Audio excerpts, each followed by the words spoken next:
সম্মানীয় ভিউয়ার্স, কামনা করি সবার জন্য উজ্জ্বল ভবিষ্যৎ। এই আমার প্রার্থনা, এই আমার আশীর্বাদ। সম্মানীয় ভিউয়ার্স, আমার এই জ্যোতিষ জগৎ গবেষণা কেন্দ্রের কার্যক্রম মূলত সাধারণ মানুষের জন্য। সাধারণ মানুষ যাতে খুব অতি সহজেই বুঝতে পারে জ্যোতিষ শাস্ত্রের। কারো হয়তো খুব যৎসামান্য জ্ঞান আছে, কারো হয়তো অনেকটা মাত্রায় জ্ঞান আছে, এবং কারো হয়তো কলিকতে কলম ভাঙা জ্ঞান, অর্থাৎ তেমন কিছুই জানেন না। সাধারণ মানুষের সবার জন্য আমার এই জ্যোতিষ শাস্ত্রের কার্যক্রম। এই হাতের রেখা, এই হাতের অবস্থান যেমন মানব জীবনের আয়না, মানব জীবনের মানচিত্র, তেমনি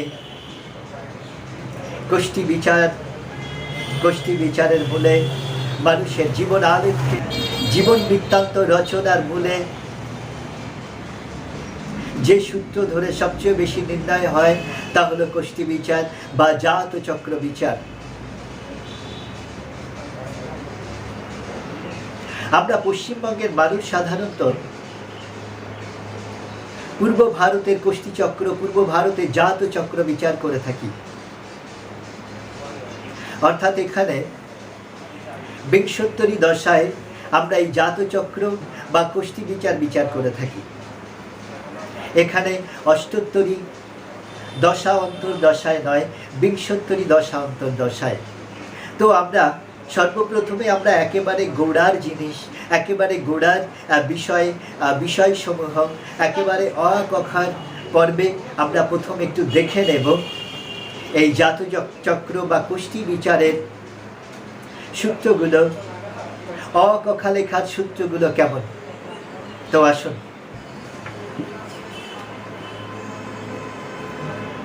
এই যে ছকটা দেখছেন, এই ছকটাই হলো রাশিচক্র বা জাত চক্র। এই রাশিচক্র জাত চক্র হলো সমগ্র মানব জীবনের দর্পণ বা আয়না। ইংরেজিতে একটা কথা আছে, eyes is the mirror of mind. আরেকটি কথা আছে, face is the mirror of mind.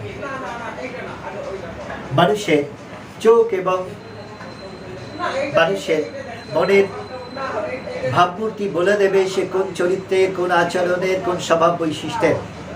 ঠিক তেমনি এই ছোট্ট একটা রাশিচক্র বা জাত চক্র এ হলো মহাসমুদ্র। মানুষের সমগ্র জীবনের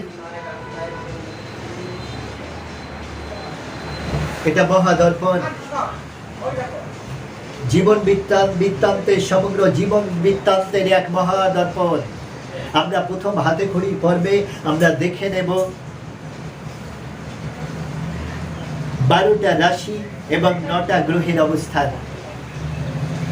এই রাশি চক্রে বা জাত চক্রে মূলত 12টা রাশি, তাদের অবস্থান কোথায় দেখুন। মেষ, বৃষ, মিথুন, আবার বলছি দেখুন, মেষ, বৃষ, মিথুন, কর্কট, সিংহ,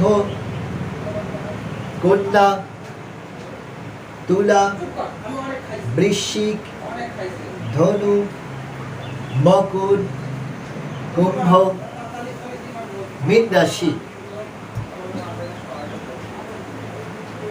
এবং কোন কোন রাশির ক্ষেত্রে কোন কোন গ্রহের নিজস্ব ঘর। এই যে দেখুন, গ্রহদের নিজেদের ঘর এবং উচ্চস্থ নিচস্থ স্থান, এটা আমরা সর্বপ্রথমে নির্ণয় করে নেব। তা না হলে জটিল সমস্যা, জটিল ক্যালকুলেশন, জটিল হিসাব নিকাশ আমরা করতে পারবো না। প্রাথমিক স্তরে আমরা জেনে নেব একেবারে হাতে খড়ির পর্বের বিষয়গুলো। দেখুন, এই যে মেষ, মেষের ক্ষেত্রে যে গ্রহের অবস্থান, যার নিজস্ব ঘর, সে হলো মঙ্গল। মঙ্গলের সিম্বল কি? ময় অনেশ্বর। যেখানে থাকবে এই জাত চক্রে বা কুষ্টি চক্রে, যেখানে ময় অনেশ্বর থাকবে, আমরা ধরে নেব সেটা মঙ্গল। মঙ্গলের পরে না, মেষের পরে বৃষের অবস্থান। বৃষের নিজের ঘর হলো শুক্র, শুক্রের নিজের ঘর হলো বৃষ, শুক্র গ্রহের নিজের ঘর হলো বৃষ রাশি। তারপরে বুধের নিজস্ব ঘর হলো মিথুন। তারপরে কর্কট রাশির নিজস্ব ঘর অর্থাৎ চন্দ্রের নিজস্ব ঘর কর্কট রাশি। এটা এই স্থানটা হলো কর্কট রাশি। এখানকার যে চন্দ্রের নিজস্ব ঘর হলো কর্কট রাশি, তেমনি রবির নিজস্ব ঘর হলো সিংহ রাশি এবং বুধের নিজস্ব ঘর কন্যা রাশি। বুধের তাহলে দুটো ঘর পাওয়া গেল, মিথুন রাশি এবং কন্যা রাশি। আর শুক্রের দুটো ঘর তুলা রাশি এবং বৃষ রাশি। শুক্রের দুটো ঘর বৃষ রাশি এবং তুলা রাশি। মঙ্গলের দুটো ঘর বৃশ্চিক রাশি এবং মেষ রাশি। এটা মঙ্গলের নিজস্ব ঘর, এই দুটো হলো মঙ্গলের নিজস্ব ঘর।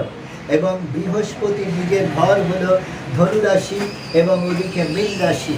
এই দুটো ঘর হচ্ছে বৃহস্পতির নিজস্ব ঘর, অর্থাৎ এই ঘরের অধিপতি তথা মালিক তথা লর্ড বলা হয় মীন রাশি এবং ধনু রাশির লর্ড হচ্ছে বৃহস্পতি।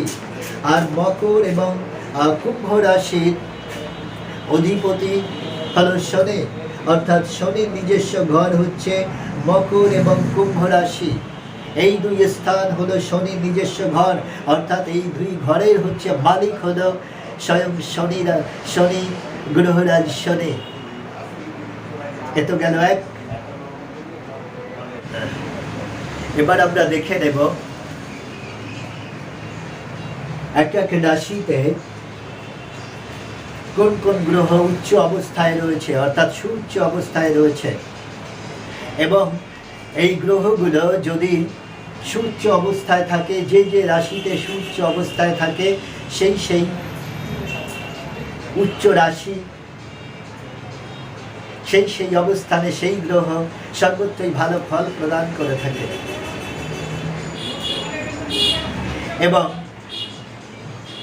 এর আগে বললাম যে গ্রহ তার নিজস্ব ঘরে অবস্থান করছে, অর্থাৎ যে গ্রহের নিজের ঘরে নিজেই অবস্থান করছে এবং সেখানকার মালিক বা লর্ড, এরকম জায়গায় যদি গ্রহ যখন অবস্থান করে, সেই গ্রহ সর্বত্রই বলশালী এবং শুভ অবস্থানে অবস্থান করে, তার শুভ ফল সেই ব্যক্তির জীবনে অবশ্যই প্রদান করবে। আবার একবার দেখে নেই আমরা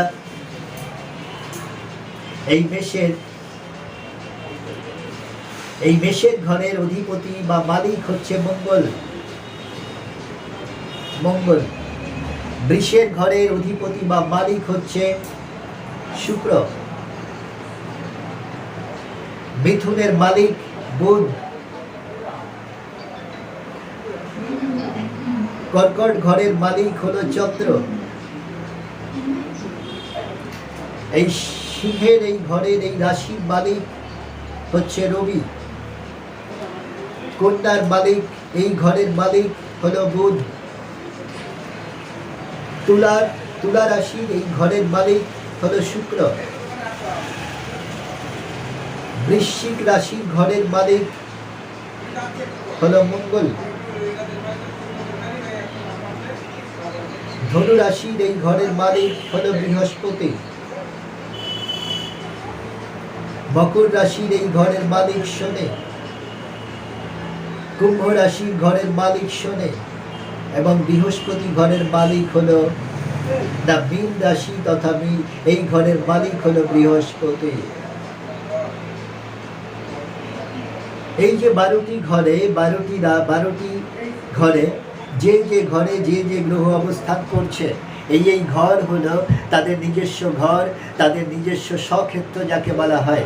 জ্যোতিষের ভাষায় বলা হয় স্বক্ষেত্র। এই স্বক্ষেত্রে অর্থাৎ এই ঘরে এই গ্রহগুলো মালিক অর্থাৎ লর্ড বা অধিপতি। আর যে ঘরে লং শব্দটা লেখা থাকে, এই 12টি ঘরের ভেতরে যে ঘরে লং শব্দটি লেখা থাকে। এই লং শব্দটি মানে লগ্ন। লগ্ন এই ঘরের যে কোনো ঘরে থাকতে পারে। এখানে লং থাকতে পারে, এখানে লং থাকতে পারে, অর্থাৎ প্রত্যেকটা ঘরে লং থাকতে পারে। যে কোনো একটা ঘরে লং থাকবে, যে কোনো একটা ঘরে, এবং সেখান থেকে কাউন্ট করতে হয়। লং থেকে লং যেখানে থাকবে সেখানে এক ঘর, অর্থাৎ 1 2 3 4 5 6 7 8 9 10 11 12 দ্বাদশ ঘর। এই ঘরের অবস্থানের উপরে লগ্ন থেকে কাউন্ট করে এই যে 12টা ঘরের অবস্থানের উপরে এক এক গ্রহ এক এক রকম ফল প্রদান করে। আমরা আস্তে আস্তে সেগুলো একের পর এক আমরা বুঝে নেব। আমরা ধরুন, আমরা ধরে নিন আমরা জ্যোতিষশাস্ত্রের যত সম্পন্ন জানি বা আদৌ কিছু জানি না, এরকম মানুষেরাও যাতে আমরা খুব সহজেই এবং অতি সহজেই বুঝে নিতে পারি ব্যাপারটা, আমরা সেইভাবে আস্তে ধীরে কদমে আমরা এগোবো। তো পরিশেষে আমার একটা ছোট্ট একটা আবেদন, ছোট্ট একটা নিবেদন, যদি আমার এই জ্যোতিষ জগৎ গবেষণা কেন্দ্রের অ্যাক্টিভিটিজ, যাবতীয় কর্মকাণ্ড আপনাদের ভেতরে যদি একটু হলেও ভালো লাগে থাকে, আমার এই চ্যানেলকে লাইক, শেয়ার, সাবস্ক্রাইব, কমেন্টস করে আমার পাশে থাকুন এবং একটু হলেও আমাকে সাহায্য করুন, এইটুকু প্রার্থনা।